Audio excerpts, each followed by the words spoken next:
Baik, Assalamualaikum warahmatullahi wabarakatuh.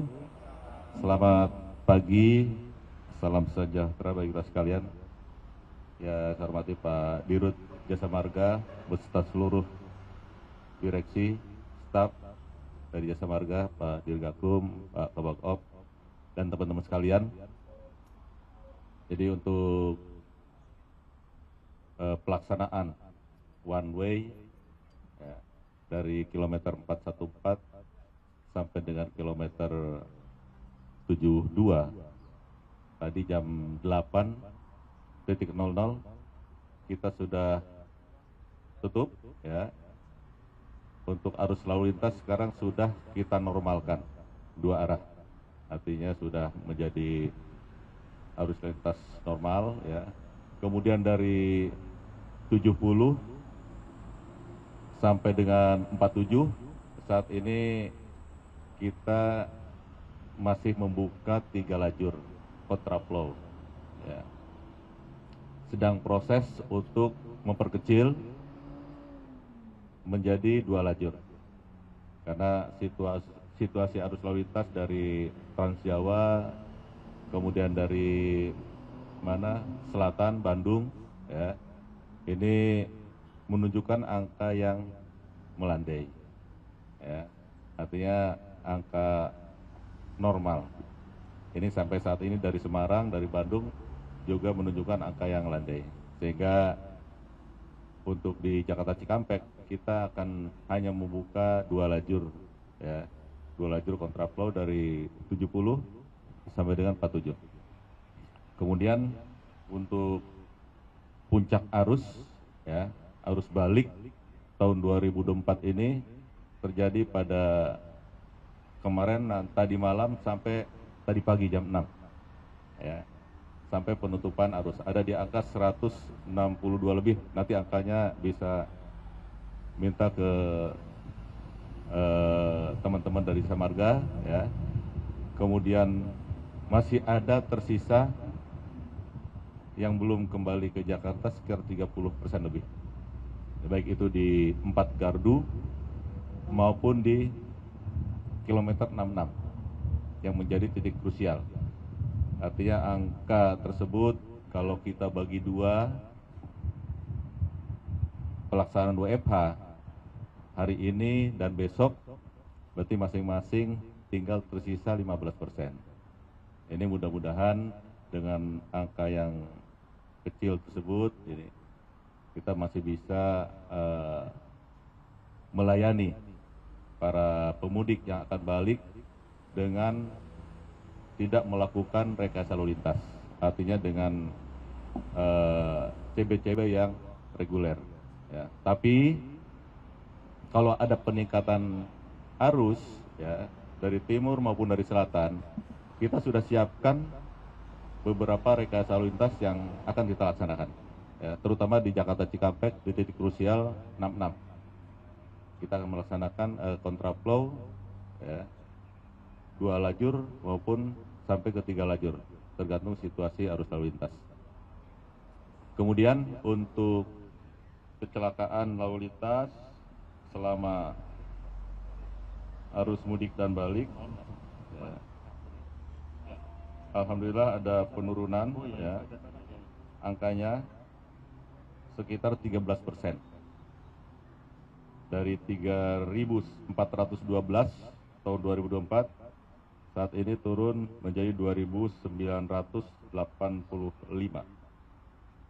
Artinya turun 13%. Kemudian meninggal dunia akibat kecelakaan tersebut juga turun 17% ya, dari 519 di 2024 menjadi 429. Kemudian yang luka berat ada peningkatan 25% ya, dari 427 naik menjadi 533. Kemudian untuk luka ringan juga turun ya, dari 4.745 turun menjadi 3.983. Demikian beberapa hal yang perlu disampaikan. Dengan berakhirnya pelaksanaan rekayasa lalu lintas, kami dari kepolisian, dari seluruh stakeholder, dari Jasa Marga menyampaikan permohonan maaf ya kepada seluruh masyarakat Indonesia jika pada saat pelaksanaan pelayanan arus mudik dan balik tahun 2024 ini ada hal yang mungkin masih dirasa kurang. Ya, saya tahu banyak kepentingan masyarakat yang tidak terakomodir. Itu semua semata-mata karena kita melihat asas prioritas. Ya. Pada pelaksanaan rekayasa lalu lintas juga ada beberapa antrian, ada beberapa keterlambatan. Ini juga kami mohon maaf ya atas semua itu. Kami memang belum sempurna, tapi kami terus berusaha untuk meningkatkan pelayanan kepada masyarakat.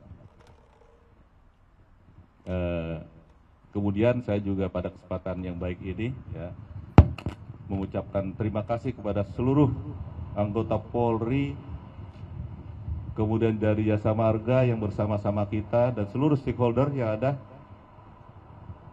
Saya mengucapkan terima kasih ya. Terima kasih yang sebesar-besarnya, segala daya dan upaya. Saya tahu teman-teman di lapangan ini sampai tidak tidur ya. Pak Bakti ini dua hari nggak tidur. Bu Fitri jam 4 saya telepon selalu on ya. Jam 5 saya telepon juga on. Dari anggota juga demikian. Nah, ini saya tahu anggota kerja keras. Jadi saya sampaikan terima kasih dan permohonan maaf mungkin pada saat pelaksanaan kegiatan pengamanan arus mudik dan balik 2024 ini ada hal yang kurang berkenan, koordinasi yang mungkin dengan nada yang agak tinggi, ini semata-mata karena untuk kebaikan semuanya.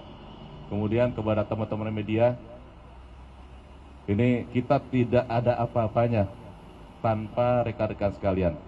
Apa yang sudah kita rencanakan, teman-teman lah sebagai pahlawan dalam menginformasikan kepada masyarakat sehingga masyarakat tahu jadwal-jadwal kegiatan, kemudian update informasi dan lain sebagainya. Ini saya berikan apresiasi kepada teman-teman media yang sama ya.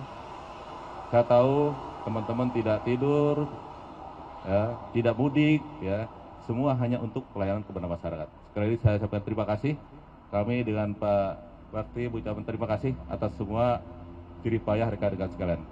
Sekali itu, wabillahi taufiq wal hidayah. Wassalamualaikum warahmatullahi wabarakatuh. Waalaikumsalam. Saya mungkin sedikit saja menambahkan, tentunya mengulangin Pak Kakor Lantas, kami Jasa Marga mengucapkan terima kasih yang sebesar-besarnya atas kerjasamanya, terutama kepada Korlantas, Polda, Polisian dan semuanya yang terlibat dalam pelayanan mudik dan balik tahun ini.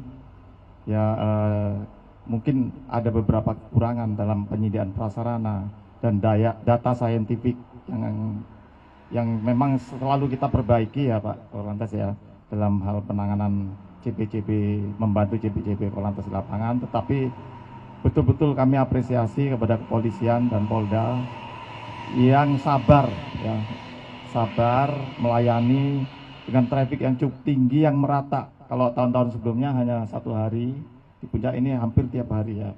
Dan yang terakhir tentunya kepada media juga mohon maaf ya, nanti kalau ada kekurangan-kekurangan tentunya akan kita perbaiki, terutama dalam hal pelayanan Jasa Marga terhadap media selama bersama kita dalam pelayanan mudik dan balik Lebaran tahun 2024 ini. Sekali lagi saya mohon maaf ya Pak Korlantas ya kepada seluruh stakeholder dan juga pada media. Mudah-mudahan ke depan akan lebih baik. Dan kami juga sudah mengevaluasi bersama dengan tim Korlantas apa yang kita lakukan ke depan. Karena kalau kita seperti tahun ini, tahun depan tidak akan bisa kita lain dengan baik. Jadi kita juga sudah merencanakan banyak untuk tahun depan. Mungkin itu dari Jasa Marga. Sekali lagi mohon maaf apabila ada kekurangan di sarana prasarana dari lapangan yang kita siapkan, dan juga ada keterlambatan mungkin data-data saintifik yang kita siapkan kepada media. Tapi mudah-mudahan ke depan akan kita perbaiki dan juga pelayanan kami selama kita kumpul di posko ini. Mungkin demikian dari kami Jasa Marga. Sekali lagi selamat Lebaran, dan terima kasih kita sudah melalui puncak yang terakhir tadi malam. Wassalamualaikum warahmatullahi wabarakatuh. Pak, bertanya soal tadi yang disampaikan oleh Bapak untuk puncak arus balik Lebaran dari malam sampai pagi hari sudah ada 162.000 lebih kendaraan. Kalau dibandingkan dengan tahun sebelumnya pada saat puncak juga, apakah ada peningkatan? Apakah memang penurunan? Apakah kalau misalnya penurunan ini berarti salah satu faktornya ada kebijakan WFH yang telah ditetapkan oleh pemerintah seperti apa? Kemudian tadi yang bilang Bapak ada tinggal 30% lagi yang belum kembali ke Jakarta. Boleh secara rinci nggak sih Pak, ada berapa angkanya diperkirakan, misalnya ada berapa ribu yang belum kembali, dan khususnya untuk ke Cikampek utama ini, karena biasanya masyarakat tuh pengennya yang real-real gitu Pak, jadi kalau misalnya cuma persenan-persenan mereka tuh kayak nggak, berarti ini tuh akan macet apa enggak ya, tapi kalau misalnya kita sampaikan misalnya kayak ada sekian ribu lagi kendaraan, oh berarti bisa memperhitungkan, wah ini akan macet, saya akan nggak akan pulang hari ini, seperti itu. Terima kasih Pak.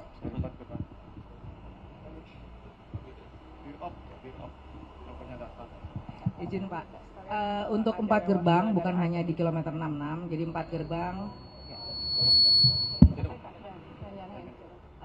Untuk 4 gerbang tol yang akan masuk Jakarta, yang telah masuk Jakarta, yang melintasi gerbang tol utama Cikampek Utama, Kaliurip Utama, Ciawi dan Cikupa, itu puncaknya sudah terjadi sampai dengan pagi tadi pukul 6.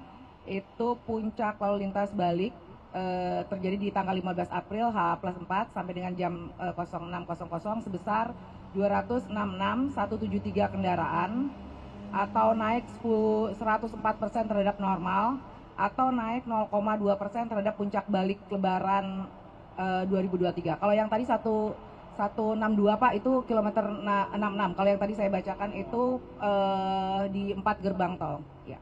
Yang sisa belum balik, yang belum masuk Jakarta, jadi hitungan kami H+5 sampai dengan H+7 selama 3 hari, terhitung 16 April sampai dengan 19 April pukul 6 di 4 gerbang utama. Terhadap proyeksi kami itu selisihnya 34,3% atau sebesar 641.392 kendaraan. Kalau di rata-rata itu atau dibagi 3, ratanya adalah 213.797 kendaraan per hari. Saya nambahkan sedikit, jadi bedanya dengan tahun kemarin, ini karena kampanye yang cukup bagus dari kepolisian dan pemerintah. Kalau tahun kemarin sebelum puncaknya, terutama titik 66 yang krusial itu dari 120 langsung ke 159.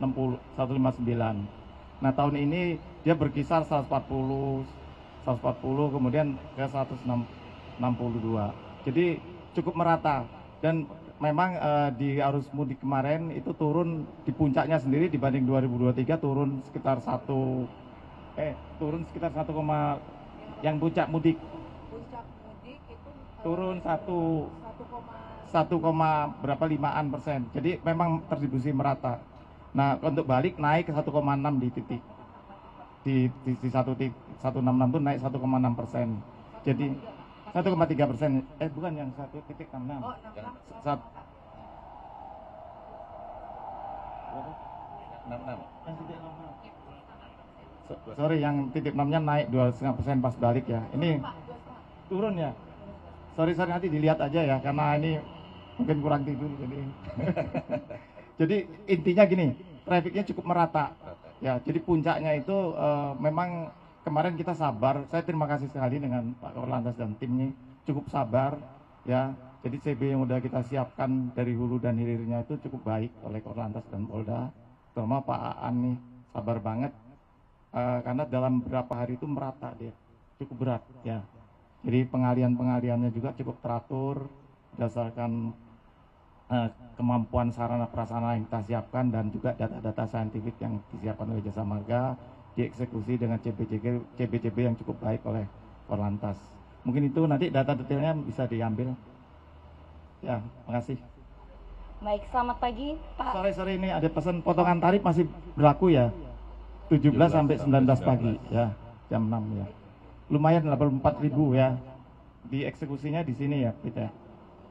Selamat pagi Pak, izin bertanya untuk aturan ganjil genap ini yang dari kilometer 414 hingga ke kilometer 60 ini apakah masih diberlakukan begitu? Lalu sejauh ini sudah berapa pelanggaran yang ada, lalu kemudian bisa dijelaskan juga Pak sedikit terkait evaluasi arus balik di jalur arteri seperti apa Pak? Mungkin bisa dielaborasi sedikit, terima kasih. Untuk ganjil genap paralel ya, artinya sudah berakhir tadi di jam 8.00 ya. Untuk datanya nanti Pak Edi sampaikan ya, data pelanggaran ganjil genap pada saat mudik maupun saat arus balik. Kemudian di arteri ya, ada beberapa titik yang masih terdapat kepadatan ya. Yang pertama arteri selatan Jawa Barat di Gentong, Limbangan, Pasar Lewu sampai dengan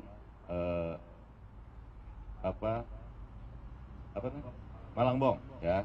Itu ada beberapa kali kita melakukan pengaturan one way ya, sehingga harus bergantian, harus dari timur ke barat, barat ke timur, sehingga terdapat antrian. Kemudian di Jawa Tengah yang menjadi titik krusial ada di Pelonengan ya, dari Pejagan menuju ke Banyumas. Ini juga beberapa kali kita lakukan one way ya, untuk mengurai kepadatan di sana. Kemudian untuk jalur pada hari H sampai dengan H+3 ini juga ada peningkatan, dan kita beberapa kali melakukan rekayasa lintas maupun pembatasan dengan ganjil genap ya, di daerah Bandung, Jawa Tengah, Banten. Ini kita melakukan beberapa kali, nanti datanya ada di Pak Edi ya, lengkapnya.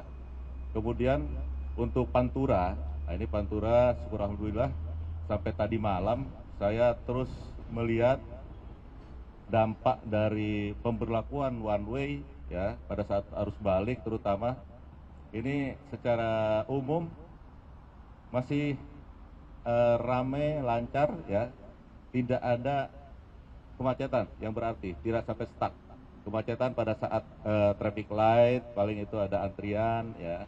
Untuk jalur Pantura ini pada saat mudik maupun balik secara umum ini lancar ya, tidak ada kepadatan yang berarti. Kemudian data kita juga menunjukkan untuk mudik menggunakan sepeda motor ini ada penurunan ya. Nanti angkanya ada di Pak Edi. Ini berimbas juga kepada angka kecelakaan. Keterlibatan sepeda motor ini ada penurunan sekitar 2% ya, untuk selama arus mudik dan balik. Saya kira itu ya. Cukup ya. Sekali lagi terima kasih. Terima kasih Pak. Luar biasa.